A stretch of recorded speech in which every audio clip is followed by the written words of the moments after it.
everybody. Let's see, it's Wednesday. Welcome back to Wake Up with the Walkers. I am going to just make a very simple Instant Pot applesauce today. I've been craving homemade applesauce. My kids love applesauce. They do the packets or the little cups, but nothing beats homemade, in my opinion. And I ended up with this huge thing of apples from Costco the other day. So I thought, what better use of them than to make applesauce? Hold on just a sec. I just want to get something for my peels here because it ends up making a little bit of a mess. All right, you can follow the recipe, whoops, on my blog, or I also included it in the snacks chapter of Eat What You Love. And the one in the book and on the blog it's called I'm calling it apple pie applesauce because, oh my gosh, little Kezia with applesauce on her foot. She's so tiny. There's butterscotch snack packs, animal crackers, all sorts of fun kind of nostalgic treats. But this one, I use ghee and cinnamon and a little bit of allspice to kind of make it taste like the filling of apple pie without the crust. But that to me is a little bit more of kind of a fall treat. And so typically when I make it during the summertime, I don't always put all of that in. So we're just going to do simple apples and just water, that's it. And if you want to add some cinnamon over top or even when it's cooking, that's lovely as well. Oh, and a little bit of lemon juice. But you can take a look at that if you want. The ghee does make it really good and creamy, and it really does taste like apple pie filling, where you would dot it with butter and all of those spices. So I have been already peeling and coring my apples, 3.5 pounds of apples, and I like to use a combo of Granny Smith, Fuji, you gotta make sure it's all the way on there. I just think that the combination of kind of tart versus sweet is nice for the applesauce. It just gives it a little bit more depth. And then some of these apples like Granny Smith's that are a little bit more sturdy, they hold up a bit better to baking or to cooking. And so it kind of gives your applesauce a little bit more substance. So this thing works like a dream. It's like a $15 contraption that I've had for 20 years. I think passed down to me probably from my grandma. It's fantastic when you're making apple pies because it makes these perfect slices and it peels and cores it for you. You can just chop them in half if you want and have, you know, perfectly sliced pieces. The only thing I would say is occasionally it misses a seed or two. Just try to fish them out from the center. That's really kind of it. And then if you find that there's a lot of peel left, I'm just gonna take that piece off. You can just use an apple peeler and peel it off. A little bit of peels in your applesauce is not going to hurt anything. It just depends on how picky your children are, but it does cook down pretty well, so you really probably won't notice it. And then depending on how much you, didn't come off like I wanted it to. Depending on how much you puree it at the end, you really probably won't even notice them. All right, so pull that guy off. Usually it slips off. Hi, buddy. All right, so we're live, obviously, so please feel free to ask any questions that you have about anything that we've been cooking this week or any recipes that you're making. Obviously, this one is fairly straightforward, so you may not have too many questions on it, but I just wanted to show you guys another awesome use for your Instant Pot. You can be done with it in like 5 minutes in the Instant Pot.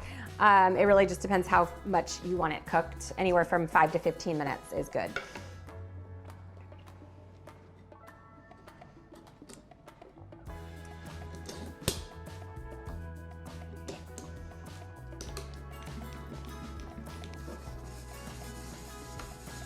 All right, so that is the last of my apples. And then I'm just going to squeeze a little bit of lemon juice in there, about 2 teaspoons. I think fresh is best, personally, just for the flavor, but also it helps to bring out kind of the natural pectins in, oh, I missed a seed there, in the applesauce. Okay, so your Instant Pot needs a little bit of water so it doesn't hit that burn function.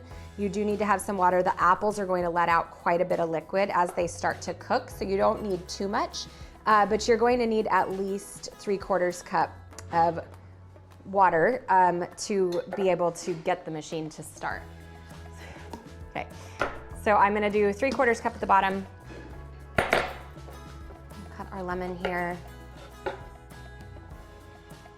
Nina's asking, how long does the applesauce keep in the fridge?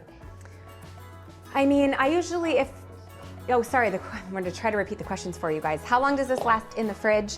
I would say 7 to 10 days in the fridge, and then depending on how much I make, this only fills up my, can you go open that out of the room, buddy? Asher's out opening a bag and it's quite loud. I usually, this only fills up half of the Instant Pot, so you could totally double it depending on what size Instant Pot you have. This is a 6-quart, and it freezes really well too. So if you end up having a lot, even maybe after a few days, if you're like, I'm kind of bored of it, I don't want to eat any more of it, you can just pop it in the freezer and then pull it out. But yeah, I would say about 7 to 10 days or so in the fridge. Let's do one more here. Christy's wondering if this work in a crock pot. Yeah, absolutely. I mean, it even works on, Brian's trying to train me here. Will this work in a crock pot is the question from Christy. Yes, it will work in the crock pot. I may not give you instructions on this in this book for that, but there are instructions on my blog for the slow cooker or the crock pot. And then you could also do it stovetop. So just in a saucepan with the cover on for about 30 minutes. But yes, I always used to make my applesauce in the slow cooker prior to having an Instant Pot. So that is totally fine. Okay, let me move this out of the way. Yes. So it's Susanna's birthday today? Oh, happy birthday, Susanna. Sorry, no, sorry. Badish Lay's birthday. I was reading a comment as Whose birthday? Susanna was asking how many apples are needed. Oh. You could use less. Funny. Okay, so Susanna is asking how many apples are needed and if you can use less. The recipe calls for 3.5 pounds. You can completely use less if you want. You'll just need to kind of play around with the amount of water that's used. And then whose birthday is it? So it's Badish Lay. Oh, we don't know. That, right? Okay, Badish Lay's birthday. Happy birthday. All right, so let me just give you a quick tutorial on the Instant Pot because I know from hearing from you guys, it's one of the most intimidating appliances for some reason in people's kitchens. I think because, at least when I got mine, the instructions are not always that detailed with these, and then I think everybody's just still so scared of stovetop pressure cookers and the stories from their grandmas about it blowing up or whatever. So these are, I think, very safe. I've been using them for a long time. I love it. I have no fear. I know when the steam comes out, it seems a little scary, but you will love using it, I promise. Okay, so first things first, make sure that your silicone ring is fully intact. You just want to push it into this metal ring, this metal wire. And then there's an arrow on top of the lid, and there's also an arrow right around the buttons. And so you just want to match those arrows up, and that'll just make the lid fit perfectly on, and then you can rotate it. Depending on what kind of a machine you have, this one, it's not necessary, whoops. But you may have to set your valve up here to sealing. Make sure that it's not on the release side because then you won't get your pressure to build up. And then that's it. And then you just are going to press 5 minutes on high for this.